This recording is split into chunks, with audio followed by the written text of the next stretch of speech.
Hey guys, Chauncey Phillips here, and welcome to my March 4th DVD update. We're talking about all the DVDs and Blu-rays that I've received over the last 2 weeks or so to talk about and review for you guys.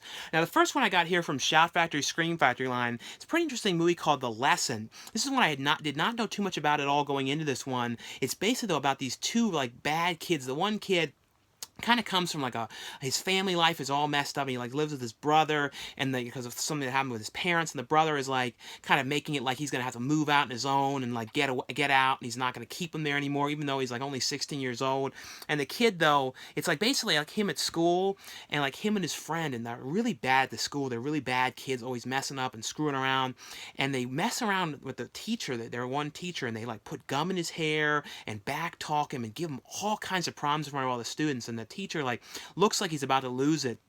And he sits back down. Of course, though, this teacher ends up, going and kidnapping both of these kids and holding them captive in his house, this weird type garage place, and he's basically giving them these lectures and lessons and torturing them, and they're tied up, and he's basically cracking up and totally losing it around these kids, and these kids are not knowing how they're going to get away. And because of what happened with the brother thinks this kid may have just run away, so no one really knows where they are. And they think too, since they're bad kids, they may have just kind of ditched school and run off, and who knows where they are. So they don't really have any clue that they're actually being held captive by this teacher. It's a very creepy, weird concept too, of a teacher that just goes and totally loses it, and what he does to the students, and what he puts them through and everything.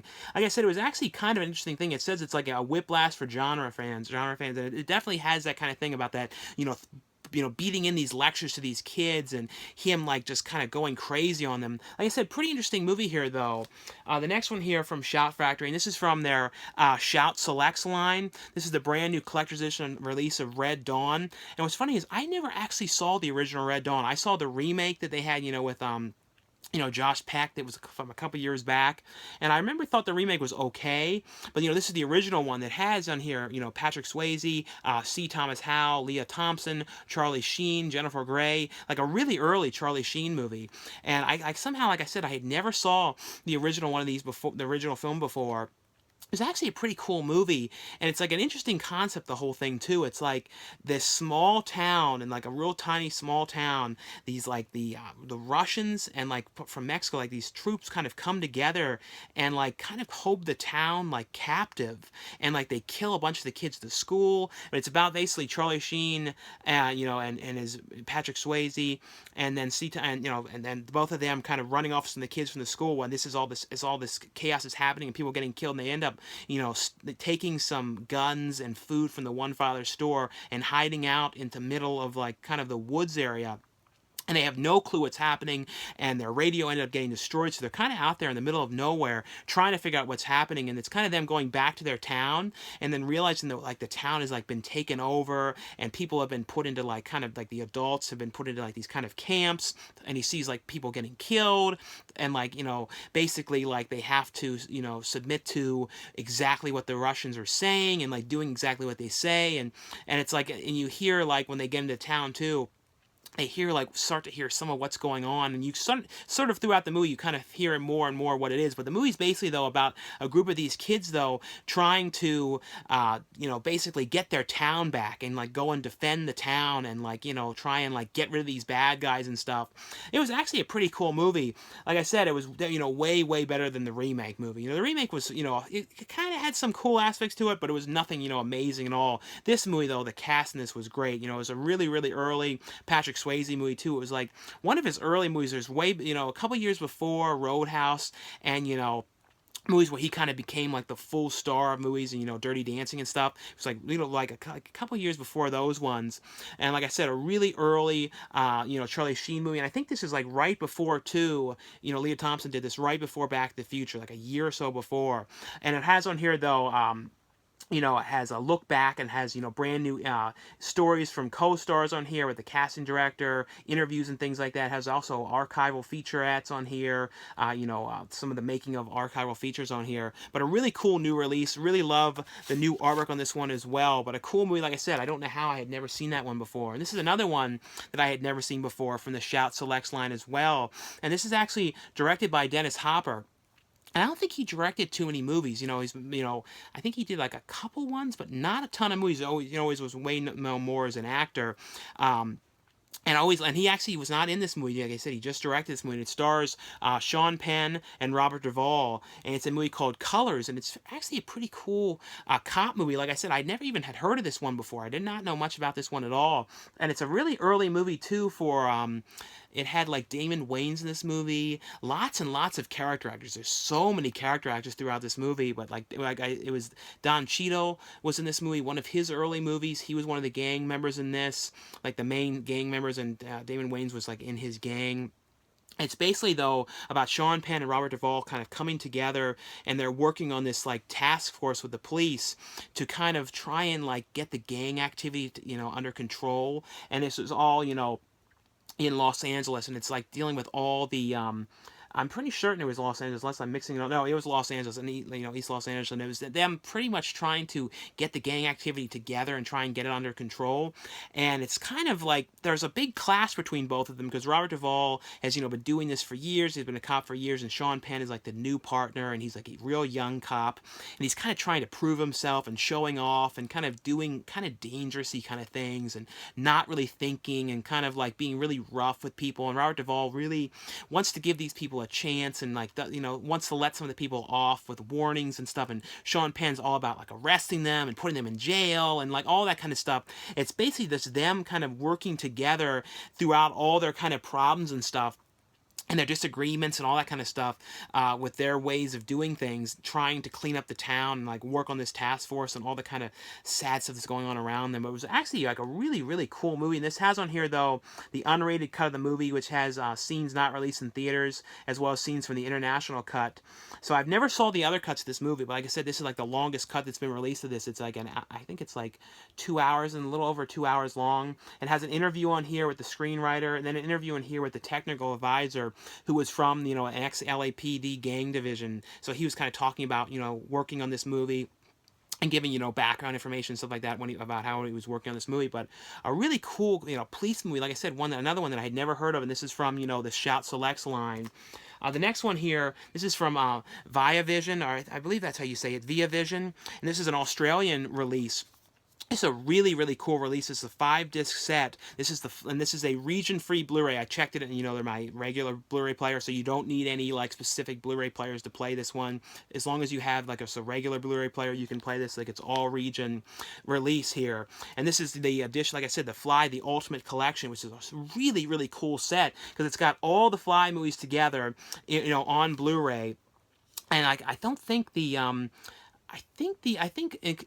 when it comes to Blu-ray in the U.S., I think all of them have been released except for Part 2, the remake, the sequel to the remake, which I actually really always liked the sequel. I know it kind of had some mixed opinions to it, but I always really liked this. And the original movies, Sorry, Vincent Price. And the original film, though, was about, the original invention, and then the fly went in the teleportation chamber, and then the one guy had, like, a fly head, and the whole movie they're trying to catch the fly, and, try and, get the fly back so they can, hopefully get the guy's head back. And it's like, I don't know, I love the original Fly movie, but the David Cronenberg remake, though, was actually an amazing movie. I think it's probably one of my favorite Jeff Goldblum movies ever, and probably one of my top favorite, like, horror kind of film. I don't know, it's such an amazing movie, and definitely my favorite Cronenberg movie. It's just a really, really cool movie.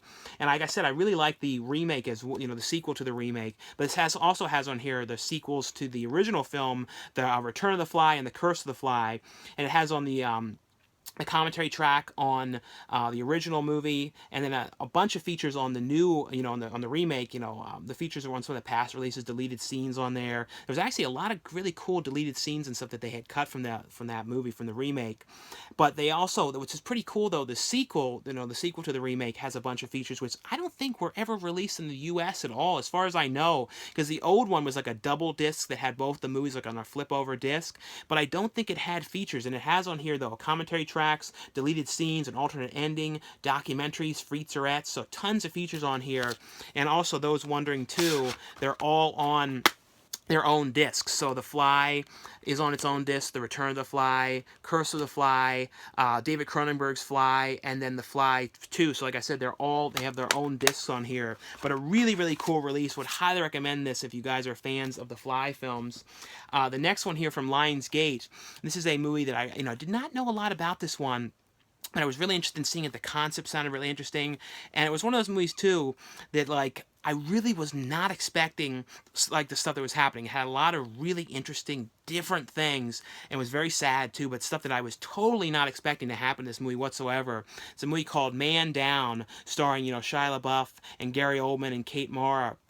It's basically, though, you see, like, right in the beginning of the movie, you see Shia LaBeouf's character, like, going through the streets, and he's, like talking about how, after the fall, and, like, something had happened. It's kind of like a post-apocalyptic kind of world going on, and it's him out there with his partner, that, his best friend that he was in war with as well, kind of going out there, going through the streets, and, like, drinking water out of the drains, and it's just, like, you can tell that, like, it's, like, not great, and it cuts back and forth, though, to, when it's, like, the current with all this post-apocalyptic stuff going on, and him trying to find his daughter and his wife, to right when he was getting ready to sign up to go away to the army.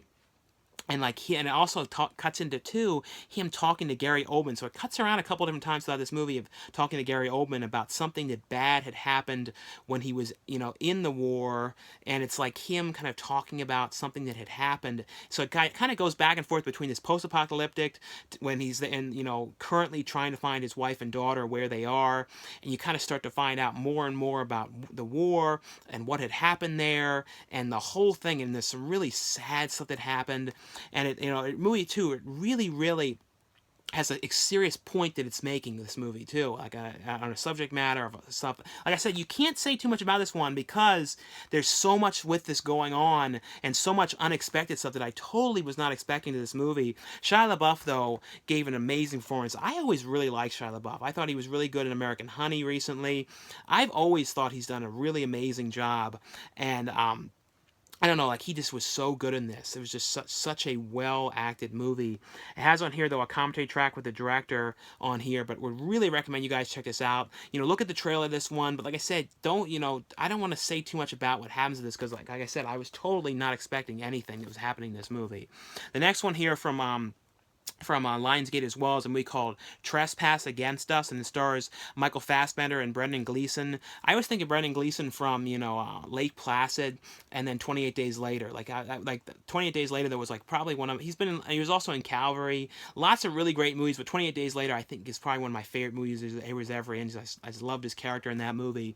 This movie, like I said, is called Trespass Against Us, and it's a really interesting movie about, like, he's living out with his kid and his wife in this kind of weird kind of compound out in the middle of nowhere. And it's like he's out there with his family, and they're like in this kind of trailer park area, and they're out there messing around, and Michael Fassbender kind of wants to get out of this family because his father is all into like criminal activity and going around and like stealing things and robbing people and taking their money and like all these kind of heinous things that he's doing. And Michael Fassbender knows he's got to try and find a way to get out of this family, and how he's going to get away and break away from his father and all this stuff that's going on.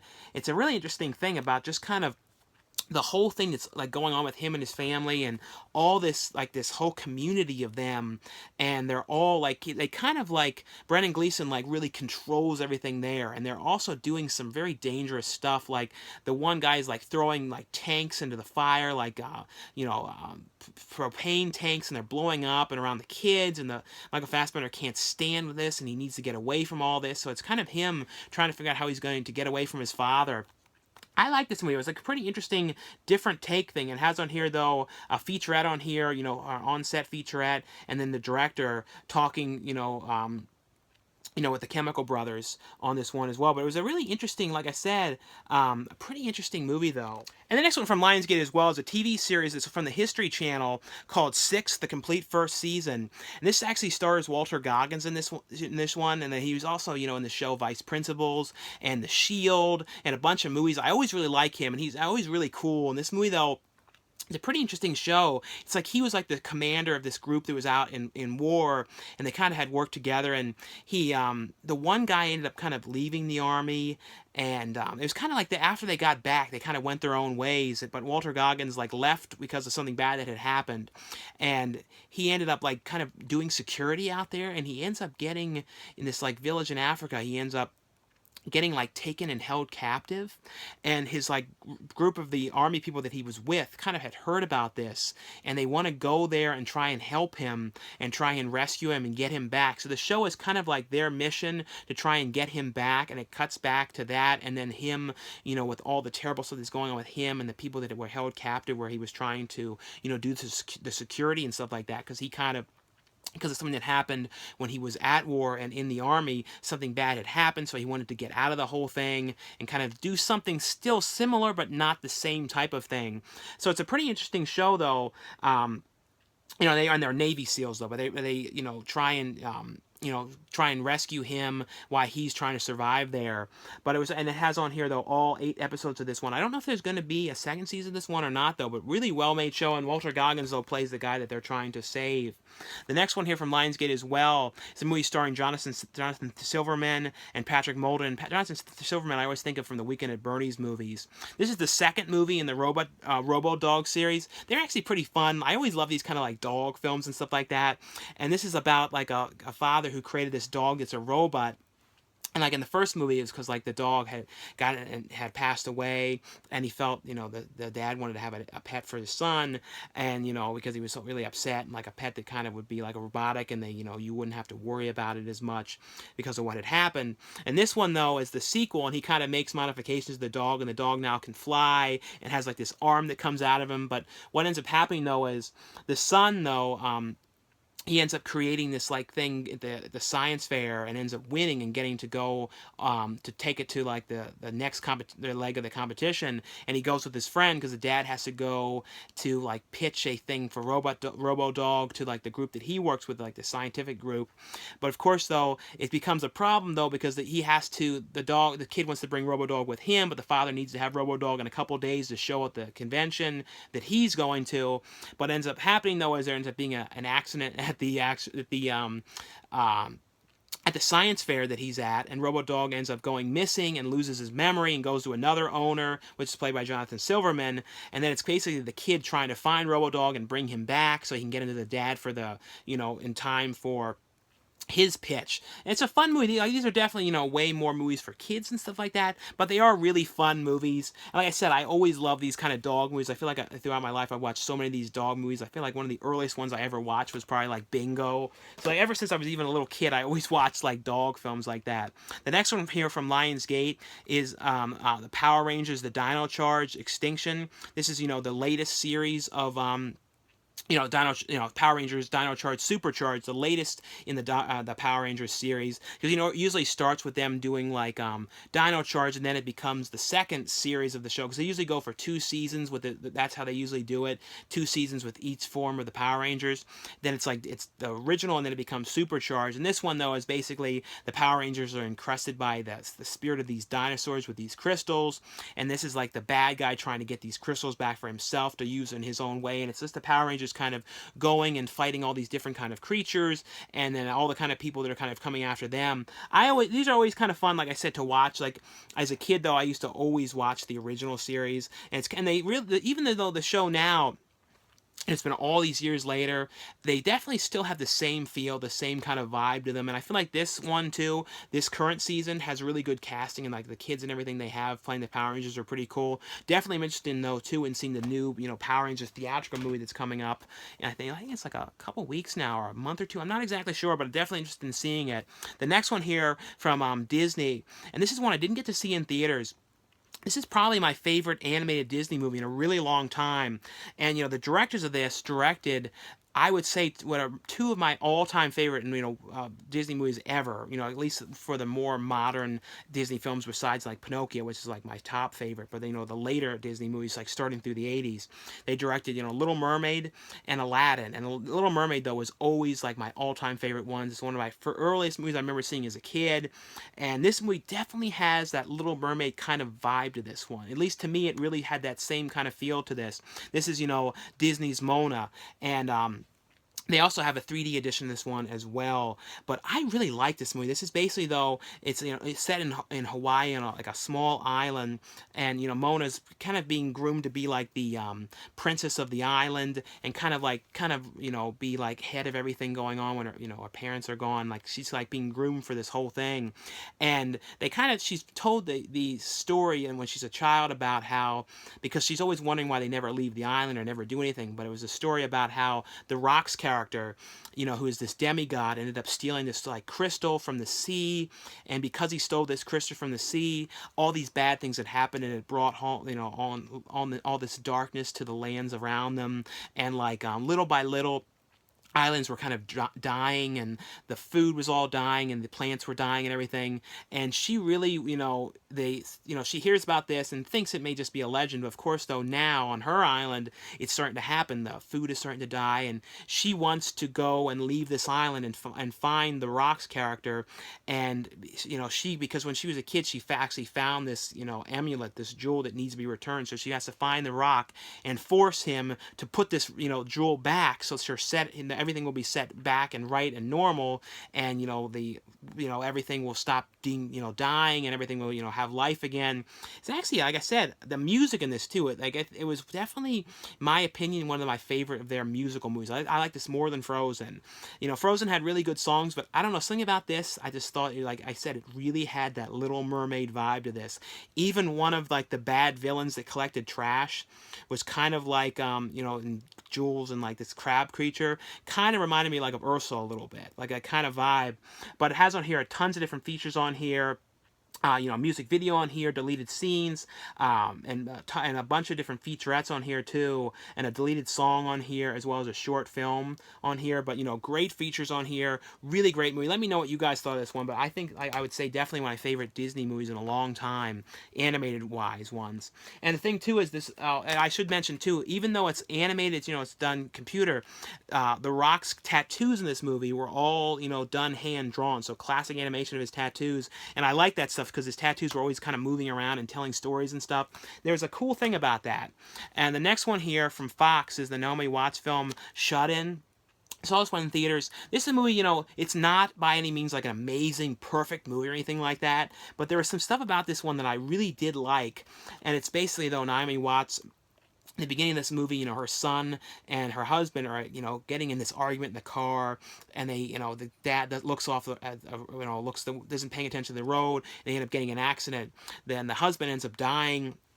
And then the son ends up basically getting, bed bound, and he kind of basically is sort of almost he's like alive and breathing, and he can see, but he's almost in a coma, like a comatose type state. He can't talk, he can't move, so that Naomi Watts kind of has to take care of her son and do everything for him, and she's kind of really depressed about the whole thing. And she's also a child therapist, so she's kind of out in the middle of nowhere, and kind of clients come to her while she's watching him, and she kind of built an office there. She's taking care of the son while she's doing this, and she's really depressed because like the son is there, but he's not really there because he's not, there's no anything from him.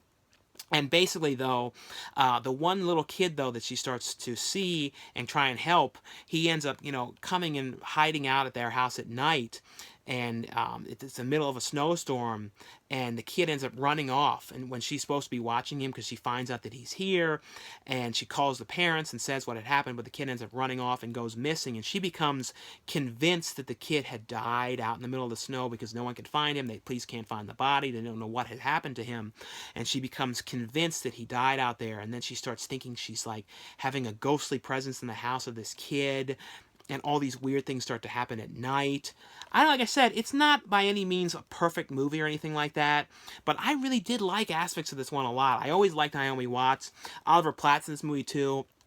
and like he's like kind of the therapist, and you can tell he kind of likes Naomi Watts' character too, because he's always calling her and bothering her and stuff. I liked his aspect to this one, but like I said though, it's an interesting movie. I actually did like aspects of this quite a bit though. Like I said, by no means though go into it thinking it's going to be a perfect movie though. The next one here from Paramount, this is a movie that was up for Best Picture, and then Viola Davis won for this for Best Actress. She did do a really great performance in this movie, and this is the movie that Denzel Washington directed called Fences. And it's basically, it's based on a play, and I didn't even realize too that he ended up performing this play, I think like 100 and something times. So like when he came to direct this, it was like he was really familiar with this, and the movie really does play out like a play because there's a lot of like really long scenes of like dialogue and talking. And it's set during the 50s, and it's Denzel Washington works as a garbage collector, and he's like kind of unhappy about his life, and because of things that didn't work out for him, because of the time in the past he really wanted to do sports, and he could have gone far with it, but because of the time when they didn't like let people who are African Americans play with the leagues and stuff like that, he kind of feels like kind of upset about all of that. So he's kind of unhappy about his life and things, and his son is wanting to go into sports, and an agent is going to come to see him, and the father, Denzel Washington, is kind of giving him all kinds of problems about this and kind of trying to mess it up for him, because he's kind of thinking that he doesn't really want him to have success with it because of how things went with him. So it's a real family drama though about all of this going on, and then Denzel Washington's character being upset about things that are going on in his life and everything. But it's extremely really well acted movie on here, really well made. Like I said, though, plays out very much like a play. You can tell, though, it was based on a play because it has those long kind of feel scenes like that to it. But it has on here, though, a featurette on here talking about how they brought this from stage to screen here, and then some other featurettes too as well, as how he was playing the character and stuff, and some making of stuff on here. And it also has a thing on here, get a bonus, get this Blu-ray and get a bonus digital copy of the Manchurian Candidate, which is another movie. I don't think I ever watched that movie that Denzel Washington stars in. The next one here from Magnolia's Magnet Line. This movie was amazing. This is like one of my favorite things I've seen in a long time. It is extremely twisted and dark and like really, really screwed up movie. Just everything because of like everything that's going on in this. It's another one you don't know too much going on, going into this. I didn't know anything at all. And I don't want to say a whole lot about this movie. This movie is called The Eyes of My Mother, and I really love this cover on this movie. It was all shot in black and white, and the black and white really adds to this movie, and you don't even really know what year this movie takes place, because they're like, what is it? Is it kind of now? Is it like the 50s? I think it was supposed to be like the 50s, but it's like the way they set it and the way they did this, you really have no clue. And I like movies like that when they have nothing really that ages them, so it clearly could be any time. And it's this girl who lives out in the middle of this farmhouse in the middle of nowhere in this small area, and it's really all set in this farmhouse the whole time, pretty much most of the movie. And it's her beginning of the movie, though, it's her with her mother, and the mother ends up like outside with her, and she lets this really weird guy in the house. She's like making these weird faces. She's like, "Ooh, can I use the bathroom?" He's like doing all this weird stuff, and she lets him in. And of course, this guy is like a crazy, like serial killer nutcase. He ends up killing the mother. The father comes home and then knocks him over the head, and they lock him up and tie him out in the back shed in the barn. And he's out there. And this girl, though, is she's nuts, and she like removes the guy's eye, the guy's eyes and his vocal cords, and leaves him chained up there. And it's her like kind of like befriending him in this weird twisted way, saying, you're my friend and stuff. And she's the one that did this. The father didn't even tell her to do this stuff to him. And it's years later, and this is all I'm going to say to it. This is like only a couple minutes in the movie, though. The father dies, and she's like sleeping in the bed with the father and like bathing him still. It's really twisted. And this is this years later, though, this guy that she removed the eyes of, that killed the mother and stuff, is still in the house. And it's just like the stuff she starts to do, and the really weird stuff, and the worst stuff it comes to that she does. But absolutely amazing, well acted, twisted movie that I can't tell you how much I like this movie. It's not going to be for everybody. It's going to creep some people out, just the oddness of what's going on here and the dark nature of this movie. It's not like exceptionally like violent or like extremely gory, like insane levels or anything. It's more just like what's going on, and the heinousness of everything, and the darkness of this is just what really makes this movie so creepy and everything. But like I said, Amazing movie. If you guys have seen this one, let me know your thoughts and take on the movie. And the next one here from Sony is a movie called 100 Streets. Yeah, 100 Streets. Every street has a story. It's all kind of set on this in the same area in London. And I haven't seen a movie too that was all set in London like this as much as this in a long time. Like it's all in this area, like a real London type neighborhood, the whole film. And it's basically though one of those kind of movies where it's like everybody kind of intersects, and they're not like intersects together. They're not like always like seeing or talking to each other, but like they would sometimes like one character would walk one way and then you'd see the other character and they would start to follow them. Like that's kind of like their stories are kind of running parallel, and it's all these different people. It's Idris Elba's character who worked at, he was like a rugby star, and now he's a coach and he's very successful, but he's having problems with his wife, and his wife, he's cheating around on his wife, and his wife is kind of cheating around on him. That's about this one kid who recently got out of jail, and he's kind of made some bad decisions, and the mother is like so paranoid that he's going to end up going back to jail for the things that he's done. And it's like this one guy is a photographer. It's like all these different people, and it's kind of like all of them with all their stories and all their kind of problems. And the one woman who used to be an actress and now she's trying to get back into this, and it's like so she's trying to figure out how to get back into it after she had kids and she kind of got out of the whole field. And that's really what it is. But like all the characters kind of connect in sort of weird ways. Like when one guy's going to like a cemetery, you see one character kind of there as well, but they don't talk to each other. It's just an interesting kind of thing. I always like these kind of movies that kind of connect like this. Has on here though a making of thing on here. The director and Idris Elba. And I always love Idris Elba though. Really, really, cool like connecting movie like this.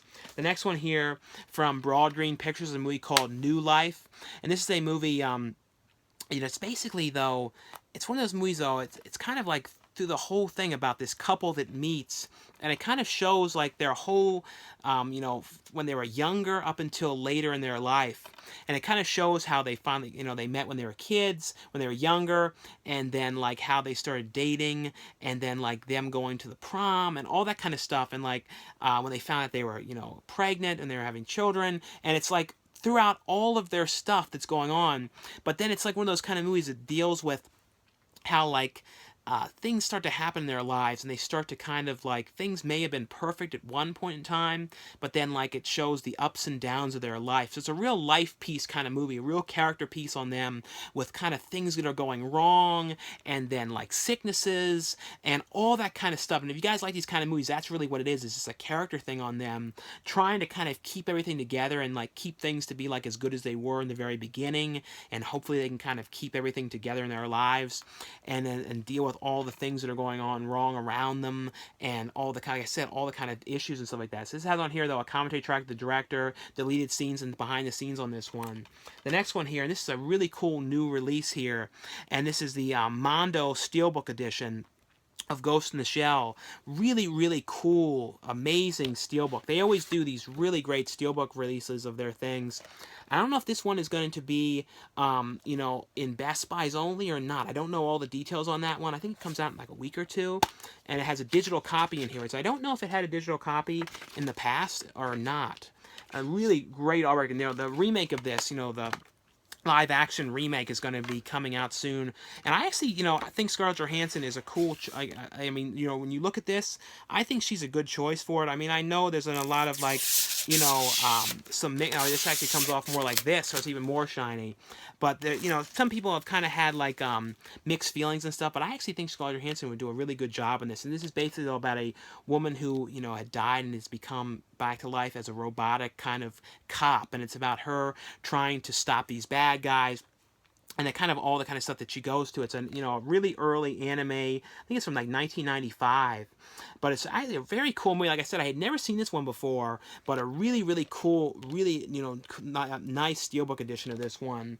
The next one here from Cinedigm and ITN Distribution, and this movie, I was really surprised by this. I really like this one a lot. The main actress in this too really looks like Jenny Wright, like a young Jenny Wright, or the way Jenny Wright looked when she was in like Near Dark around that era. She really has that kind of vibe. I hope she does more movies. She was really, really good in this. And this has you know, a bunch of people in this one. You know, Jewel Shepard, you know, best known for Return of the Living Dead, is in this movie, and then Ari Mayhoff, you know, who was in Texas Chainsaw. I think it was the third Texas Chainsaw Massacre movie. He's a really cool guy, though. I've met him at lots of conventions and stuff. This movie, though, is, like I said, is called Slasher.com. It's about this couple that end up meeting on like a Match.com Tinder kind of site thing, and they kind of just like on a whim go, you know, their first date is this them like wanting to go out and like just kind of like, you know, skip the whole thing and just go and like stay together in a cabin for a couple days and like I take a little trip together, like, and that's like the first time they ever met is going to this thing. But around, and then it also deals with the background of this. They're hearing all in the news though about like this killer who is like meeting people on a website like this and then killing all these women. But of course, so these two end up going out to stay in this cabin. It's this really weird cabin, and Jewel Shepard's character and Ari Mayhoff's character kind of run this whole place of these cabins. And Jewel Shepard's like this really weird woman. She's always got this spoon that she's stirring, this like, and she's doing all these weird things with a spoon. But of course, though, they end up going out to this cabin, and of course, something has gone wrong, and you can tell that those two characters that run this cabin are nuts, and they're like basically want to like, you know, capture them and attack them and like kill them and torture them, and they have all these weird like fetish things that they're doing, and it's I don't know. I thought, like I said, I like when movies surprise me, and this movie really surprised me. It had some kind of weird aspects to this movie. It was well acted. I thought that I really liked the actors. Like I said, it had like that Jenny Wright kind of vibe to her. And she did a really good job in this, and there's some decent twists and stuff in this one as well. But like I said, you know, definitely check this one out, guys. Like I said, I always like when something is not what I expected, or really like is just like really turns out to be a cool movie. And this one, to me, I genuinely really love this movie. Like I kept thinking about this after this was over. The next one here from Severin Films is a brand new edition of Drive-In Massacre, and you know, first I have to say too, they did an amazing job cleaning up this movie, because Drive-In Massacre had been released. It's one of those movies that was always in like those 50 movie packs and like public domain kind of packs throughout the years, and it was always so dark. You know, because it was, you know, kind of one of those movies that was always public domain and things like that. There was just really bad prints. It was always, the movie was so dark you couldn't see it. It was just terrible. So I remember I tried to watch it years ago. It was just the versions in those sets were so bad, and their print of this is amazing. They did such a good job cleaning up this movie. It actually looks really, really good. This is a movie, though, set in this drive-in, and it's a really, really strange movie, too, because it's got, like, really, really cheesy synth music, weird characters, and, like, the one guy in this is the guy who plays the homeless man in Back to the Future, and he produced and like directed and acted in a lot of like early like Harry Novick adult films early on. So this is like around the era when he was doing a lot of those kind of things. And it's basically though someone is killing people at the drive-in, and it's like the cops, these kind of goofy cops trying to figure out exactly who this killer is, why more people get killed, and they're trying to figure it out. And then like there's like weird people that work at this drive-in, and it's kind of like a whodunit thing. Like, is it this weird owner? Is this weird guy who works there directing people? You know, it's like kind of who is doing this, and it's kind of, you know, just the people kind of getting killed, and some great real 70s scenes and stuff in this one as well. The next, oh yeah, and also it has on here though a commentary track with the director, interview with the co-star in this one, and then some making ofs and an interview as well with the director as well. Like I said though, really great transfer. The next one here is one of these. It's the second volume of this. It's called Return of Kung Fu, Trailers of Fury, and this is basically a lot of, you know, cheesy like 70s from 1973 to 83 kung fu movies, like some bigger kung fu movies, some of the cheesy ones, like some of the really over the top ones, and it's like a compilation of all different. It has 35 original trailers, and it's that are all like kung fu type, I said, like kung fu movie trailers and stuff like that, which is always kind of cool because they're all, you know, this is like Blu-ray quality on here, and has a commentary track on here as well with Rick Myers, and is like a kung fu fan and stuff like that. But I don't know, these are always kind of cool, these trailer compilations. I think Severin has done a couple other ones of these in the past. Like I said, one of this one, I think they did another release as well, as far as I can remember. The next one here from from Warner Archive, and this is a Warner Archive release one. This is a movie too that I thought, like, I kind of never remember the name of this, and I think I saw this as a kid, and I think they made another movie like this as well, and it's a movie called Demon Seed, and it's about this guy who invented this like supercomputer, and it's like a supercomputer, like it's like really was super modern for the time. Like now, like you have kind of stuff like this in your house, and you kind of talk to it and say like, Alexa, can you do this? And but this is like a super thing and like a big thing at the time, that didn't even exist in any shape or form. And the computer basically though becomes obsessed with the guy's wife and like kind of like falls in love with him with the wife, and he's kind of like doing weird things and like kind of like torturing her in a weird way and like keeping her trapped in the house, and the husband's trying to figure out what to do, and it's just a really really strange movie with like a creepy concept about this supercomputer falling in love with somebody. And they made some movies, like I said too, that kind of knocked this off a little bit. Like there was a movie called like Safe House that came out like years later, I think, that was kind of this story. And there was a couple other things, and there might have been a movie like in the 80s something about a house, because they have like a robotic arm in this movie, and it's just this woman like being like tortured by this crazy computer and like his plans and what he plans to do with her and stuff like that. The next one here is a Warner Archive release as well. It's the Blake Edwards film that he directed called S.O.B., which is one that I remember always hearing about this movie, because it was always a movie that like had a lot of like people talked about it a lot because it stars Julie Andrews, and it was about people always mentioned about how she got topless in this movie, and it was because like it's a big thing, and even the movie is about like her, because like Julie Andrews at the time when this was made was kind of always thought of for like kidsy kind of things and like more lighthearted stuff, and like things like Mary Poppins and stuff. And in this movie she plays somebody that's kind of like what she was, like she did like Mary Poppins, and this woman only did like real PG as kids type things. And like this movie that they produced, in this movie, it's like a movie within a movie. They produced this movie and lost all this money, and the director, the producer is basically cracked up and he thinks that he can kind of save this movie by like turning it into like almost a more movie for adults, and getting her to get topless in this movie, getting her character to get topless, because you never expect it, and everyone's going to see this, and it's going to make millions and millions and millions of dollars. So he comes up with the plan of buying back the movie and like reshooting things and all this kind of stuff. It's a really quirky, weird movie about like the film industry and all that kind of stuff. And it, like I don't know, like both of these two have really good transfers on there. One, Blake Edwards also is known for directing the Pink Panther films. He directed like a movie called The Switch, and then 10. 10 was a really, really good movie with Dudley Moore. The next one here, the director sent me this one. I'll put a link though for where you guys can get this movie. It's a movie called A Night of Something Strange.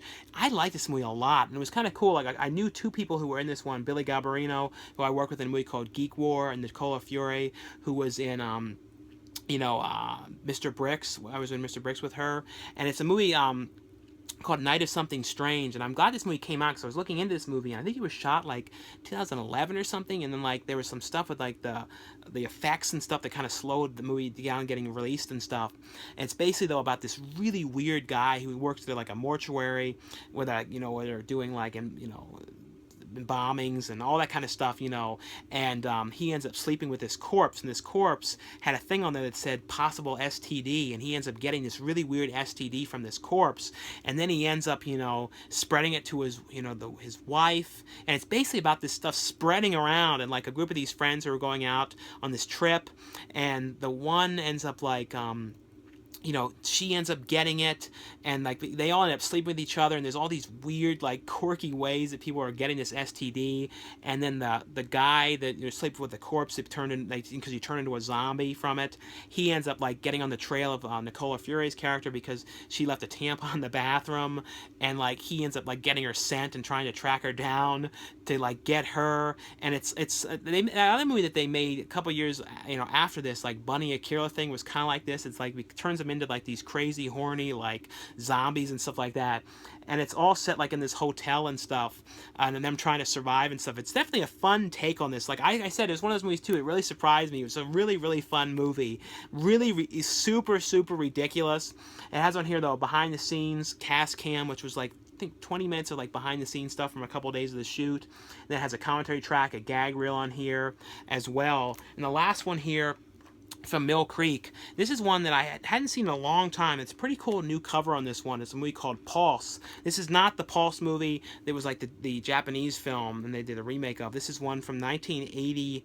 80 something. I can't. 1988, and it has on here. You know, Joey Lawrence is in this movie, and his brother is on this as well. And it's basically, though, about like power, like electric power, that's like these pulsations that are going through them, and they're basically going and like killing people. And it's a really interesting kind of concept. And it starts to kind of like, it's kind of like Poltergeist, but like with instead of like being like a ghost, it's like this electric energy, and it starts like messing with his family and messing with the one kid and like messing the TV up, and the kid's trying to tell his parents something's going on. They're not believing him. They're thinking he like messed the TV up, and it's basically like making this family's life a living hell through all this electric energy. It's like a very, very weird, different movie. I saw this movie years ago. It's the first time I saw this movie in a long, long time. But, you know, really great new transfer in this one. But just that kind of a cool, different kind of horror, kind of thriller type movie with a kind of a poltergeist kind of vibe to that. But anyway, though, guys, that's all for this new DVD Blu-ray update video. Thanks again for watching and subscribing, and I'll see you guys later.